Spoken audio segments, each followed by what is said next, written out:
Okay भाई, तो last class में मैंने रिएक्ट का इंट्रोडक्शन दिया था। आज हम रिएक्ट का इंस्टॉलेशन देखेंगे। ठीक है। एक बच्चे ने क्या कमेंट करा है, सर रिएक्ट के रिकॉर्डेड क्लास कैसे मिलेगी? वो तो मिल जाएगी भाई, लेकिन ये तुम्हें पासवर्ड का ना, पासवर्ड क्यों रखा हुआ अपने नाम की जगह? नाम सही रख भाई। क्या नाम है तुम्हारा?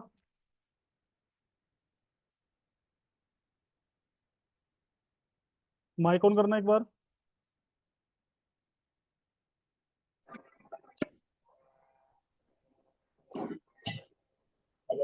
हेलो। क्या नाम भाई आपका? धाकड़ है सर। हाँ शिव धाकड़। भाई, आवाज नहीं आ रही सही। चैट में शिव लिख धाकड़। और नाम चेंज कर अपना। एक ये केडी लिखा हुआ है भाई, पूरा नाम लिख, जो भी नाम है। बहुत सारे बच्चों ने अपना नाम सही से नहीं लिखा है। नाम और आईडी लिखिए जल्दी से।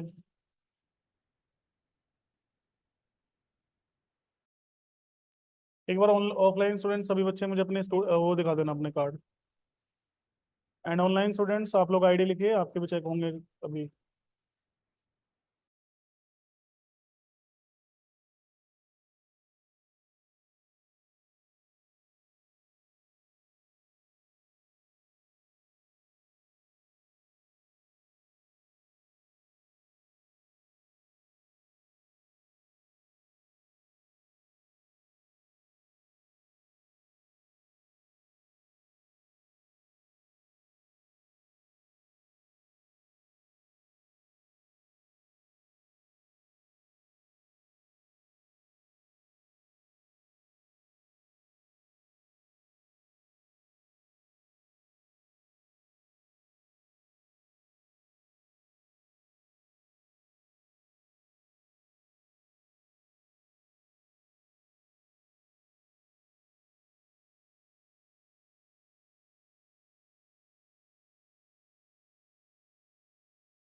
ओके भाई, तो यार ये तो ऑनलाइन स्टूडेंट ने अभी नाम चेंज नहीं किया।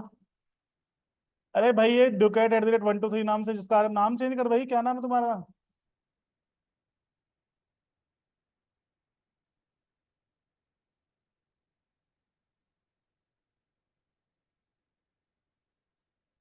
बाकी तो सबने ऑलमोस्ट कर ही लिया है, सिर्फ यही महाराज बचे हैं। बाकी सबने कर दिया, यही बचा है। अरे भाई ये ducat@123 नाम से नाम चेंज करो यार। शिव धाकड़, सही में नाम धाकड़ है तुम्हारा? सही है भाई। सही में सरनेम है क्या तुम्हारा ये? चलो भाई, नाम चेंज कर ले बेटा। नाम के साथ आईडी लिख अपनी।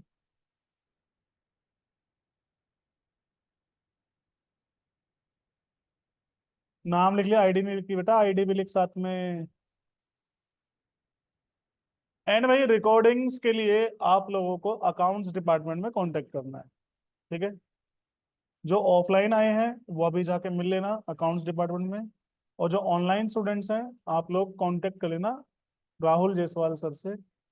अगर आप लोगों का पाइथन कोर्स है तो आप लोग मधुर शर्मा सर से कांटेक्ट कर लेना, और अगर आपका बाकी पाइथन के अलावा कोई कोर्स है तो सॉरी राहुल जायसवाल सर से, ठीक है? रिकॉर्डिंग के लिए वहां पे मिल लेना।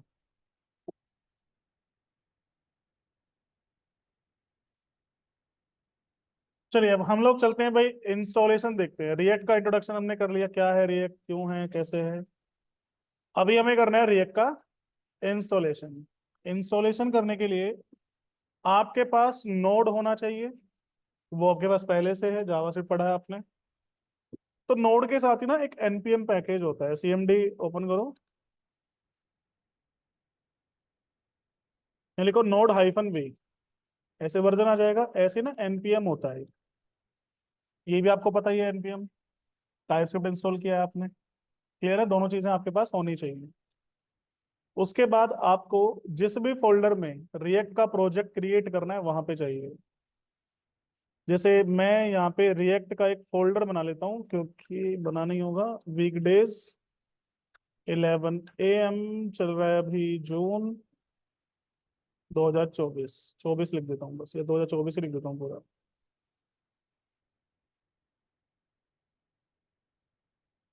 ठीक है भाई, यहाँ पे cmd लिख के एंटर कर दो तो आपकी आपकी फोल्डर लोकेशन आ जाए। सबसे पहले रिएक्ट को इंस्टॉल करने के लिए आपको रिएक्ट का इंस्टॉलर इंस्टॉल करना पड़ेगा। मतलब रिएक्ट को इंस्टॉल करने के लिए एक पैकेज चाहिए होता है, तो सबसे पहले आपको वो पैकेज चाहिए जिसका नाम है क्रिएट रिएक्ट ऐप, ठीक है? उसके लिए क्या कमांड लिखोगे आप? npm hyphen sorry npm i hyphen G and create hyphen react hyphen app. npm मतलब नोड पैकेज मैनेजर, आई मतलब इंस्टॉल, हाइफन जी मतलब ग्लोबल, ठीक है? ग्लोबल करना है, लोकल मत करना, ताकि पूरे कंप्यूटर में कहीं भी यूज कर पाओ, ठीक है? अगर लोकली करोगे तो फिर इसी फोल्डर में यूज होगा, ग्लोबली कर लेना। एंड क्रिएट रिएक्ट ऐप आपका एक पैकेज है जो रिएक्ट के प्रोजेक्ट को क्रिएट करने में हेल्प करता है आपकी। सिंपल है, एंटर कर दीजिए। इंटरनेट ऑन होना चाहिए। ये इस तरह की जो वार्निंग्स आती हैं इनको इग्नोर कर दिया करो। जैसे लिखा है npm warn deprecated deprecated, ignore करो, कुछ नहीं, हमें मतलब नहीं इनसे, ठीक है? एक्चुअली जब भी कोई पैकेज इंस्टॉल होता है तो उसकी कुछ डिपेंडेंसीज होती हैं, मतलब उस पैकेज को रन होने के लिए कुछ और चाहिए होता है।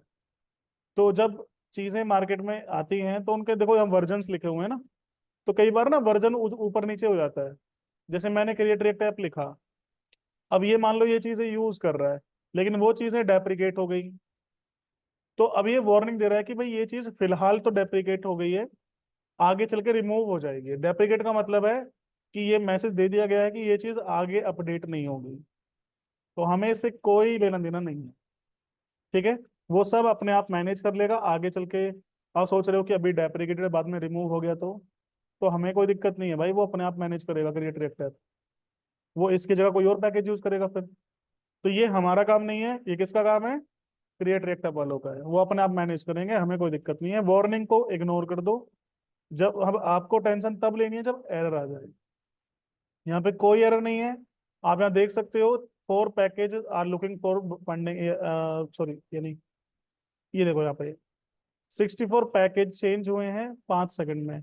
अब यहाँ चेंज इसलिए लिखा रहा है क्योंकि मैंने ऑलरेडी इंस्टॉल कर रखा था इसे, तो इंस्टॉल होने की वजह से इसने चेंज किया है। आपके में यहाँ पे लिखा आएगा इंस्टॉल्ड। इग्नोर करना, कोई दिक्कत नहीं वार्निंग्स को, जब तक एरर ना आ जाए। इंस्टॉल होने के बाद आपको क्या करना है, इस फोल्डर में अपना पहला प्रोजेक्ट बनाना है। उसके लिए आप लिखोगे npx। npx मतलब नोड पैकेज एग्जीक्यूटर, ये npm का फीचर है, ठीक है, npm का ही फीचर है। इसमें लिखो npx क्रिएट रिएक्ट ऐप, और आपके ऐप का नाम मतलब फोल्डर प्रोजेक्ट का नाम, फर्स्ट सेकंड थर्ड कुछ भी लिखो, ई कॉमर्स अपने नाम से लिख दो, कुछ भी लिखो, कोई दिक्कत नहीं है। कुछ चीजों का ध्यान रखना है। पहली चीज, इसमें कोई भी लेटर कैपिटल नहीं होना चाहिए। दूसरी चीज, इसमें कहीं भी स्पेस नहीं होना चाहिए। तीसरी चीज, इसमें कहीं भी कोई भी स्पेशल करेक्टर नहीं होना चाहिए अंडरस्कोर के अलावा। समझ में आया? डेट वगैरह यूज कर सकते हो, कोई दिक्कत नहीं। क्या क्या नहीं होना चाहिए? कैपिटल लेटर नहीं होना चाहिए, स्पेस नहीं होना चाहिए, कोई भी स्पेशल करेक्टर नहीं होना चाहिए अंडरस्कोर के अलावा। सिंपल है भाई। मैं लिखता हूँ फर्स्ट। हाँ, रिएक्ट भी नहीं होना चाहिए, ठीक है, रिएक्ट नहीं होना चाहिए।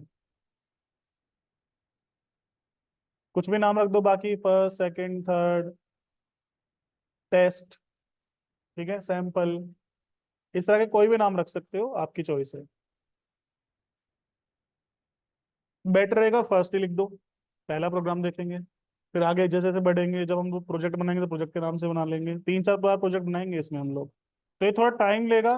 मेक श्योर आपके पास कम से कम 250-300 MB डेटा होना चाहिए। थोड़ा 200-300 MB डेटा डाउनलोड करता है ये, तो थोड़ा टाइम लगेगा, तब तक वेट कर लेते हैं।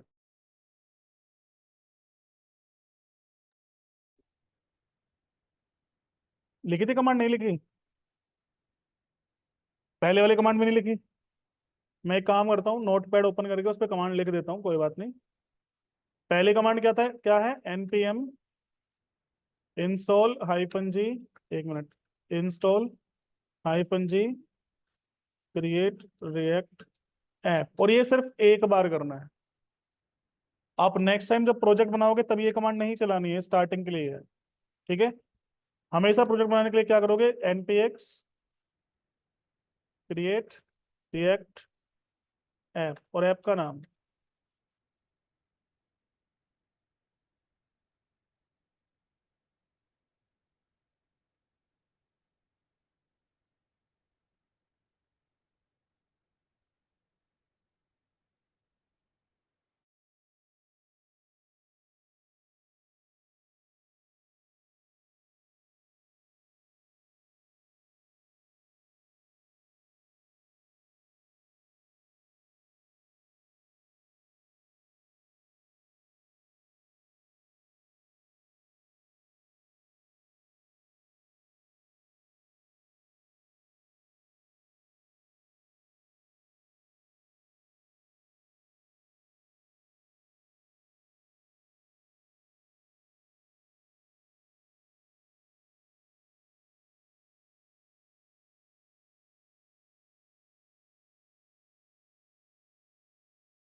हो गया बेटा,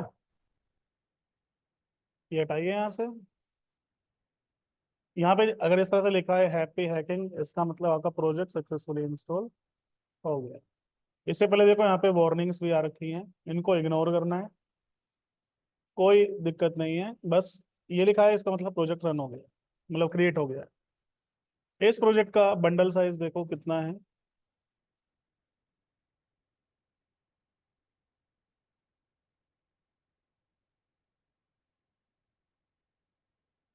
277 MB। अब जैसे जैसे इसमें चीजें इंस्टॉल होंगी वैसे वैसे चीजें साइज इसका बढ़ता जाएगा। क्लियर है? एंगुलर के कंपैरिजन में फिर भी छोटा है, एंगुलर डबल एस से। ठीक है भाई, इस फोल्डर स्ट्रक्चर को समझेंगे अभी, उससे पहले से एक बार रन करके देख लेते हैं। Open with code.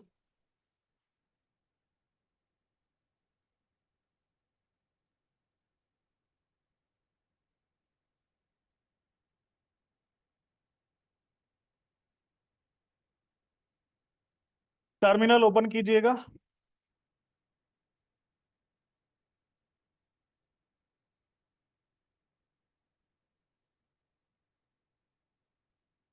ठीक है, npm स्टार्ट।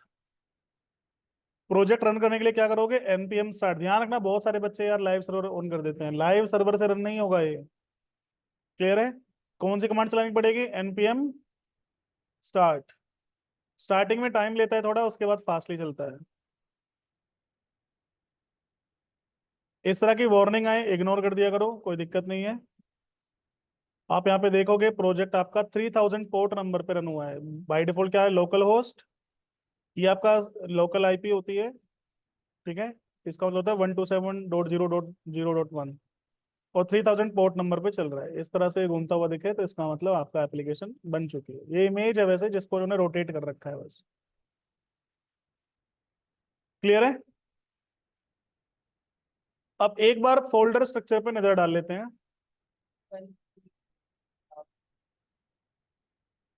सर्वर जैसे कि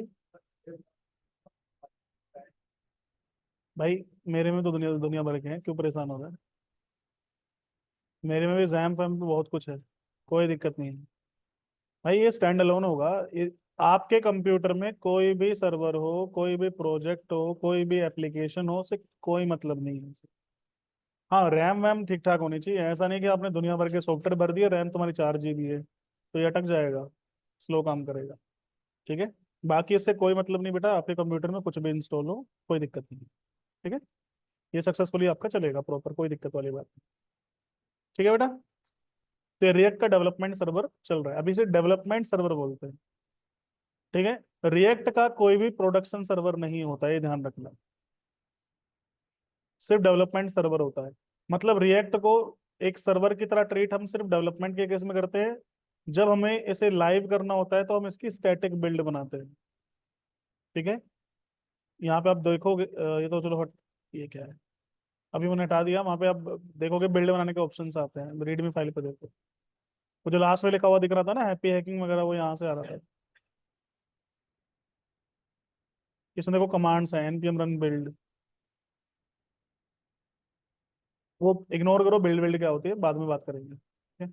अब एक बार फोल्डर स्ट्रक्चर पे नजर डालते हैं। सबसे पहला फोल्डर मिलता है आपको नोड मॉड्यूल्स। वैसे एक गिट फोल्डर भी होता है जो हिडन फोल्डर है। गिटहब फोल्डर जो है ये गिटहब के लिए है। ठीक है, आप शायद अपने प्रोजेक्ट को गिटहब पे अपलोड करना चाहते हो तो उसके लिए होता है, चाहो तो डिलीट कर दो, दोबारा बन जाएगा ये गिट गिट कमांड की हेल्प से। गिटहब पता है किस, आप लोगों को नहीं पता है? आगे चल के बता देंगे। ठीक है, गिटहब भी कोई दिक्कत नहीं है। बस गिटहब को ये मान लो कि प्रोजेक्ट शेयरिंग वेबसाइट है, जिसपे आप प्रोजेक्ट के वर्जन कंट्रोलिंग कर सकते हो। अगर बहुत सारे लोग एक ही प्रोजेक्ट पे काम कर रहे हैं तो उसको मैनेज करना बहुत ईजी हो जाता है गिटहब की हेल्प से। अभी चल फिलहाल इग्नोर करो, डिलीट कर दोगे कोई दिक्कत नहीं, दोबारा बन जाएगा, बट इग्नोर करो, रहने दो। नोड मॉड्यूल फोल्डर जो है, आप यहाँ पे जाके देखोगे तो सबसे हैवी फोल्डर यही है। देखो 282 MB, जैसे मैंने इसे रन किया इसका साइज बढ़ गया,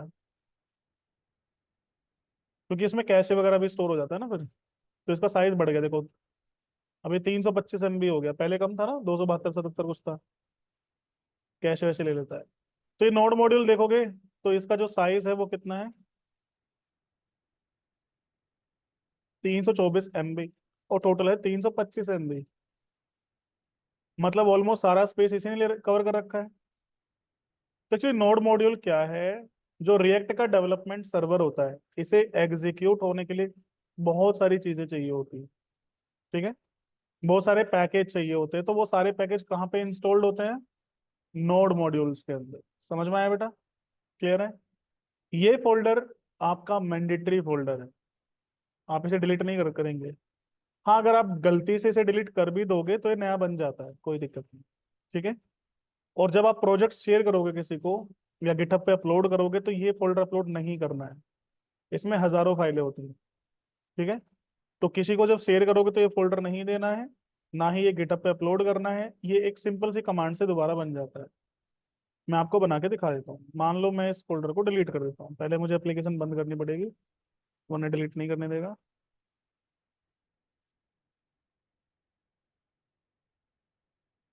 इतना बड़ा फोल्डर डिलीट होने में भी टाइम लगेगा।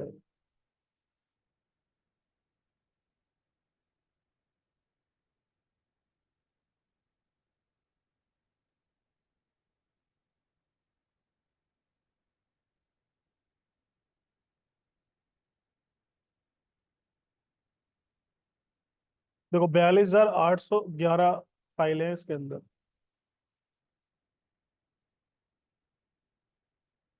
अब एप्लीकेशन आपकी रन नहीं हो सकती। मैं एक बार npm स्टार्ट कमांड चला देता हूँ,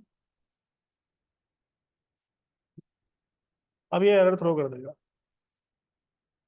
क्या कर रहा है? React script is not recognize as an internal excel command. अब ये काम ही नहीं करेगी। अब मान लो आपने ये प्रोजेक्ट शेयर किया किसी को, अब एक बार इसका साइज देखोगे, 1 MB भी नहीं है। अब तो लाइट वेट हो गया ना। अब किसी को भी शेयर करो, कोई दिक्कत नहीं। समझ में आया?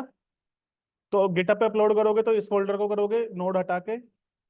अब भाई आपने किसी को प्रोजेक्ट दे दिया, उसे रन करने के लिए तो नोड मॉड्यूल चाहिए। उसके लिए बस एक कमांड चलानी है आपको, npm i। बस, ये अब सब कुछ अपने आप इंस्टॉल कर लेगा दोबारा। कैसे करेगा? इस फाइल की, इन दोनों फाइलों की हेल्प से।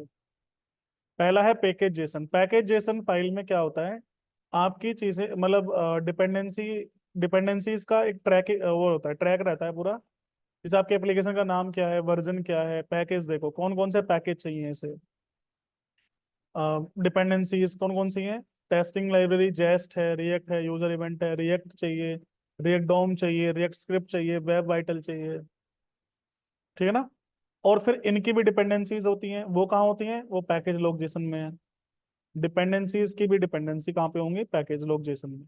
दोनों फाइलें मैंडेटरी हैं। अगर आपने ये डिलीट कर दी, चलो पैकेज लॉग दोबारा बनती है, लेकिन पैकेज जेसन अगर आपने डिलीट कर दी तो फिर आपका प्रोजेक्ट का बेड़ा गर्क हो जाएगा। ठीक है। फिर आपको ये फाइल या तो खुद से बनाओ पैकेज जेसन, अगर बना सकते हो तो, या फिर भाई अपना नया प्रोजेक्ट ही बनाना पड़ेगा आपको फिर। हालांकि कोड दोबारा नहीं लिखना, भाई प्रोजेक्ट दोबारा बनाओ, एसआरसी फोल्डर चिपका दो उसमें जो अपना कोड लिखा होगा आपने। तो कहने का मतलब है, package JSON file mandatory file है, इसे डिलीट नहीं करना कभी भी। वैसे तो इसे भी डिलीट मत करना कभी, बट अगर गलती से डिलीट हो भी जाए तो दोबारा बन जाएगी पैकेज जेसन की हेल्प से। क्लियर है? रीडमी फाइल गिटअप पर्पस के लिए होती है। इसमें कुछ कमांड्स लिखी होती हैं कि भाई रन करना है तो क्या करना है, ठीक है, टेस्ट करना है तो क्या करना है।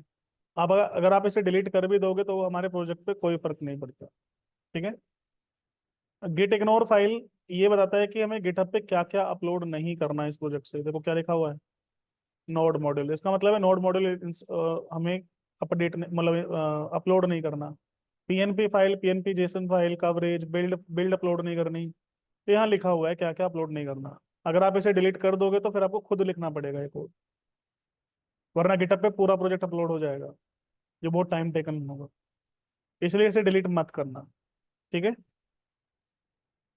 ओके, ये हो गया। ये फाइल हो गई। बचे दो folder. Public file, public folder जिसमें आपका आइकन है, वेब आइकन ये वाला, जो आपको यहाँ पे दिख रहा होगा। ये दिख रहा है? ये चाहो तो डिलीट कर सकते हो, दोबारा लगा दो। HTML फाइल डिलीट नहीं करनी है। सिंगल पेज एप्लीकेशन में एक ही HTML फाइल होती है। इसके अलावा इस पूरे प्रोजेक्ट में कहीं भी हम HTML फाइल दोबारा नहीं बनाएंगे। ये इकलौती HTML फाइल होती है इसमें। ठीक है। और ये स्टार्टिंग फाइल है, ये डिलीट नहीं करनी है। इसके अलावा लोगो चाहो तो डिलीट कर दो, डिलीट कर सकते हो। मैनिफेस्ट फाइल चाहो तो डिलीट कर सकते हो। मैनिफेस्ट कुछ नहीं है, बस इसमें जो जो चीजें यूज हुई हैं उनका उनका वो है कि सोर्स क्या है, साइज कितना है, ये सब चाहो तो डिलीट कर सकते हो, कोई दिक्कत नहीं, ठीक है। रोबोट ईएस फाइल जो होती है ये जब हमारी एप्लीकेशन बन जाती है और हम चाहते हैं कि हमारी एप्लीकेशन में कुछ पेज गूगल क्रोल ना करे। क्रोल स्क्रोल नहीं, क्रोल। क्रोलिंग का मतलब होता है गूगल क्या करता है, स्कैन करता है आपकी वेबसाइट को।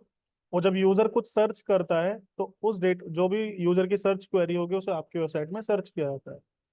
तब आपकी वेबसाइट को दिखाया जाता है कि हाँ भाई ये वेबसाइट का जो है कंटेंट मिला है, से मैच हुआ है, आपको दिख जाती है वेबसाइट।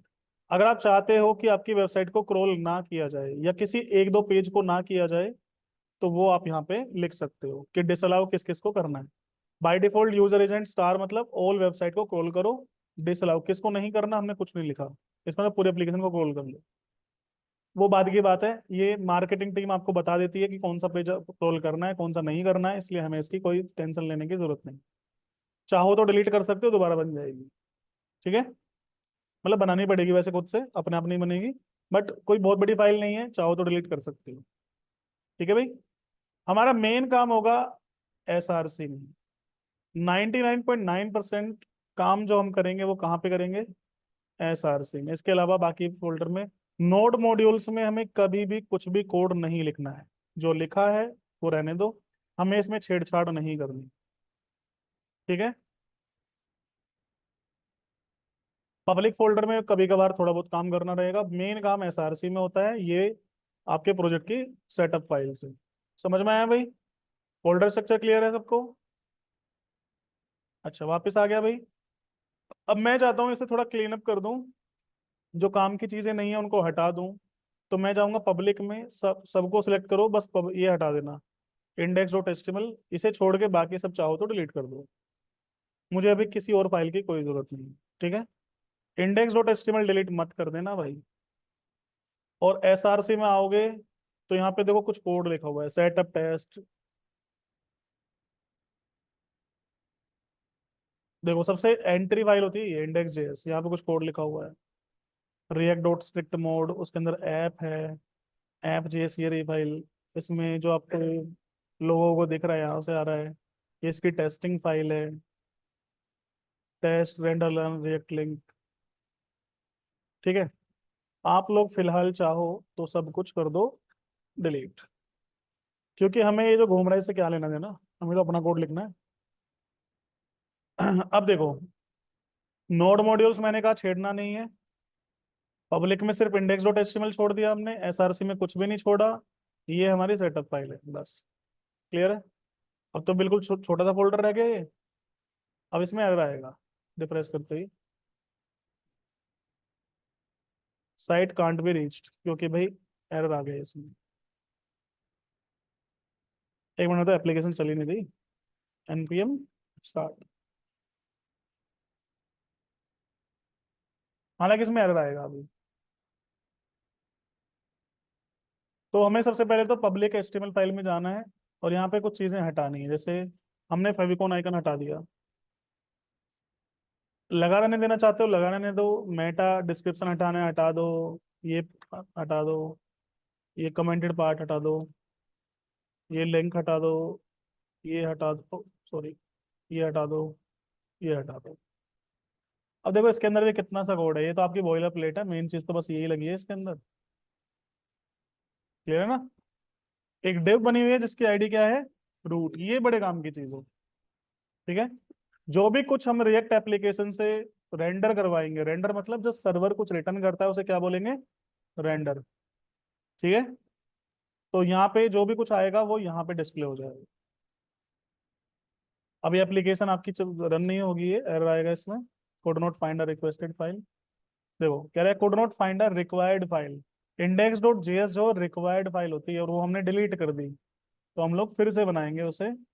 तो बाकी किसी भी फाइल का नाम कुछ भी हो सकता है, कोई दिक्कत नहीं, लेकिन एसआरसी के अंदर एक फाइल होना मैंडेटरी है जिसका नाम है इंडेक्स डॉट जेएस, ठीक है भाई। ये आपकी मैंडेटरी फाइल है। अब हम रन कर देते हैं, एप्लीकेशन रन तो हो जाएगी लेकिन इसमें कुछ है ही नहीं, लिखना भी तो पड़ेगा।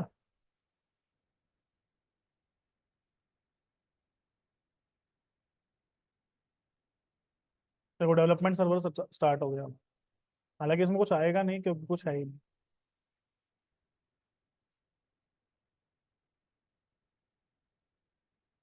देखो कुछ नहीं है। और जो ये हमने फेव आइकन हटा दिया फिर भी फेव आइकन आ रहा है, वो कैसे की वजह से आ रहा है, ब्राउजर कैसे कर लेता है ना, कोई एरर नहीं कुछ नहीं।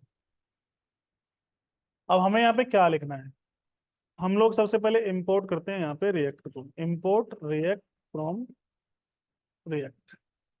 ठीक है, रिएक्ट पैकेज से रिएक्ट को हमने इंपोर्ट किया।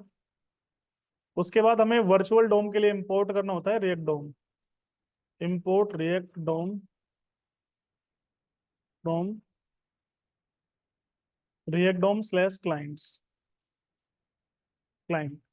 ये जो रिएक्ट डोम है ये वर्चुअल डोम है आपका, क्लियर है। हमें क्या करना है, एक रूट बनाना है, नाम कुछ भी हो सकता है, बस हमें करना क्या है, react DOM dot create root, document dot get elements by ID. ID क्या लिखी हुई थी वहां पे, रूट। मतलब हमने क्या किया, हमने एक ऑब्जेक्ट बनाया रूट, जिसमें आईडी क्या असाइन कर दी हमने, रूट। मतलब कि जो इंडेक्स डॉट एचटीएमएल फाइल में लिखा हुआ है, मतलब इस रूट को हमने उस आइटम से लिंक कर दिया। अब जो भी मैं यहाँ से रिटर्न करूंगा वहां पे डिस्प्ले हो जाएगा, क्लियर है। इसके लिए लिखेंगे रूट डॉट रेंडर, मुझे लिखना है हेलो वर्ल्ड, मैं लिखा हेलो वर्ल्ड। यहाँ पे आप जाके रिफ्रेश करोगे हेलो वर्ल्ड आपको मिल जाए। समझ में आया भाई, क्लियर है। अच्छा, इसमें ये वाली लाइन ऑप्शनल होती है, आप हटा दोगे तो भी कोई दिक्कत नहीं, सेम आएगा, बट फिर भी रहने देना। अगर आप हटा भी दोगे तो ऑटोमेटिकली लाइन ऐड हो जाती है जब रन होता है, बट लिखोगे तो बेटर है क्योंकि इसमें से कई चीजें इंपोर्ट करनी पड़ती हैं। समझ में आया। तो बस हमने क्या किया, रिएक्ट डॉम का एक ऑब्जेक्ट बनाया, रिएक्ट डॉम की हेल्प से रूट, उसमें आईडी असाइन कर दी रूट, और वहां से रिटर्न कर दिया हेलो वर्ल्ड। अब आप एक चीज देख रहे हो, जावा स्क्रिप्ट के कोड के साथ हमने HTML का कोड लिखा है, ये एक्चुअली HTML नहीं है, XML है। और इस पूरे और ना ही ये जावा स्क्रिप्ट है, ना तो ये जावा स्क्रिप्ट है, ना ये HTML है, ये JSX है, मतलब जावा स्क्रिप्ट एंड XML है। क्लियर है, लिख लो एक बार जल्दी से।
अजय दुबे बोल रहे हैं बाय डिफॉल्ट पोर्ट 3000 है लोकल होस्ट पे।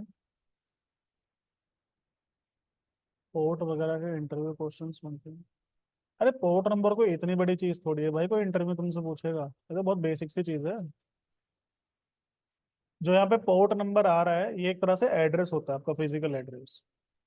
ये आपकी लोकल होस्ट मतलब आईपी है, इसका मतलब होता है 127.0.0.1। सेम ही आएगा आपको। ठीक है, लोकल होस्ट लिख दो या ये लिख दो।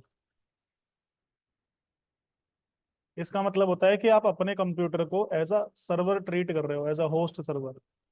जो होस्टिंग करते हैं ना हम लोग गो डैडी पे, होस्टिंगर पे, ठीक है, बिग रॉक पे। तो ऐस उनका फिर सर्वर मिलता है हमें। तो ऐसे हम लोग अपने कंप्यूटर को एज अ सर्वर ट्रीट कर रहे हैं। और 3000 इसका पोर्ट नंबर है। बाय डिफॉल्ट ये रहता है, चेंज कर सकते हो। ठीक है। पोर्ट नंबर बेसिकली एक सिंगल आईपी पे 65,535 पोर्ट नंबर होते हैं, 65535। क्लियर है। उनमें से कुछ पोर्ट नंबर बिजी होते हैं ऑलरेडी, जैसे 587 गूगल के लिए रिजर्व है। ठीक है। बाकी आप कोई भी पोर्ट नंबर यूज कर सकते हो जो बिजी ना हो, कहने का मतलब 12,000 के बाद तो ऑलमोस्ट फ्री रहते हैं। 3000 रिएक्ट के लिए रिजर्व है। 4200 एंगुलर के लिए रिजर्व है, 4200। और 8000 बैकएंड के लिए रिजर्व है। बैकएंड की जो एपीआईज होती हैं। बाकी आप जो चाहे वो यूज करो, कोई दिक्कत नहीं। जैसे अब 3000 को चेंज करना है, ये चेंज करोगे आप पैकेज जेसन फाइल में, यहाँ पे स्क्रिप्ट लिखा ना, स्क्रिप्ट रिएक्ट स्क्रिप्ट दिस। यहाँ पे आप लिख सकते हो -p लाइक 8000। ठीक है।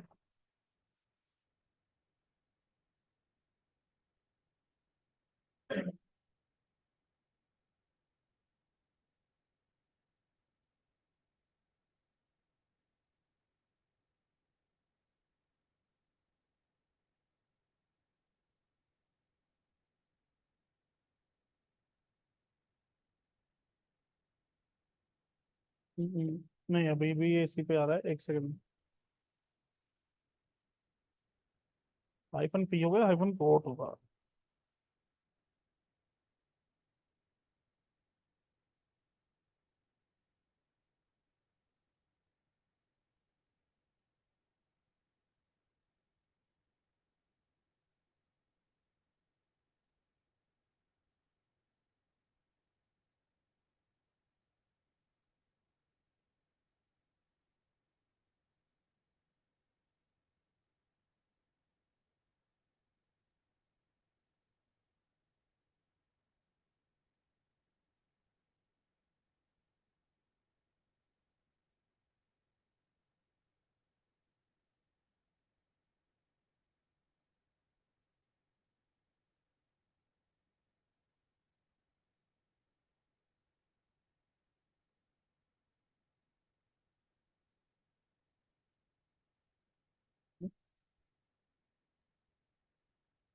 अरे भाई,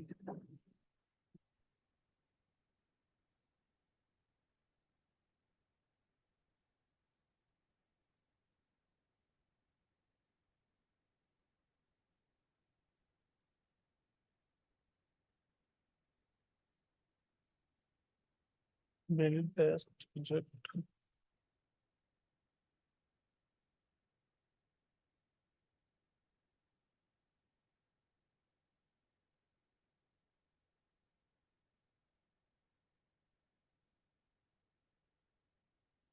ये नेक्स्ट जेएस में होता है, एक सेकंड, इसके लिए हमें लिखना पड़ेगा।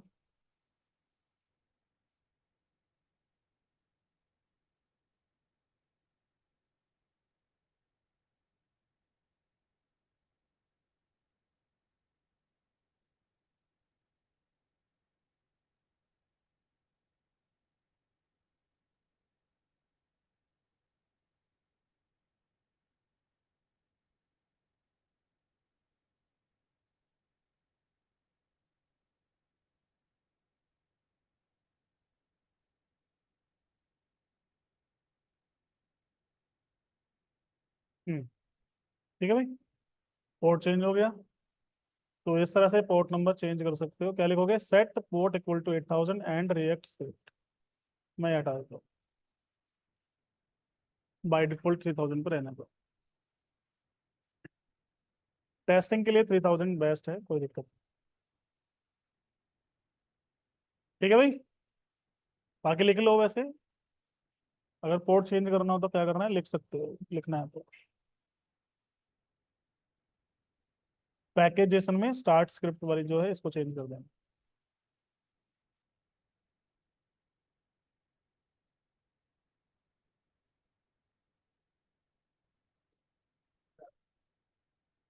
अगर मान लो जैसे 4200 एंगुलर के लिए रिजर्व है, अगर तुम यहाँ 4200 पे से रन करोगे तो रन हो जाएगा, कोई दिक्कत नहीं।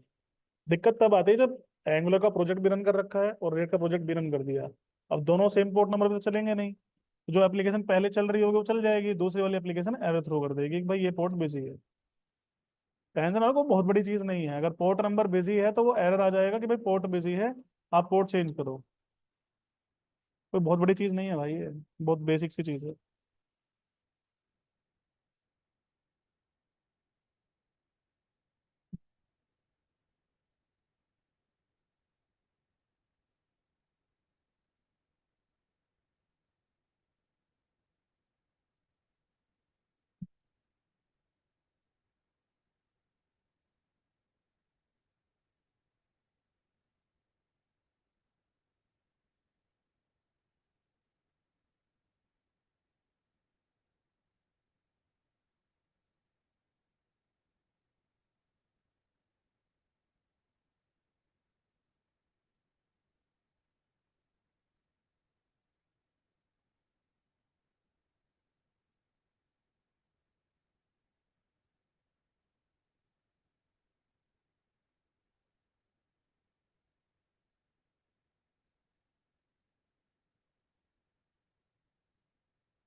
हो गया भाई।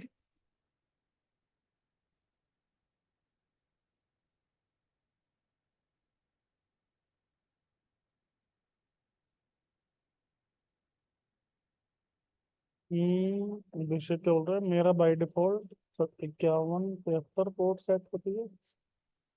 भाई पूछ रहा है, बता रहा है, क्या कर रहा है, क्वेश्चन मार्क क्यों लगाया हुआ है? इसका क्वेश्चन पढ़ना क्या लिखा है इसमें? अब ये भाई साहब पूछ रहे हैं, बता रहे हैं। अगर ये पूछ रहा है तो भाई मुझे कैसे पता इसका क्या पोर्ट नंबर है? और बता रहा है तो भाई तूने बाद में क्वेश्चन मार्क क्यों लगाया? गधे, ढंग से पूछ ले क्या पूछना चाह रहा है।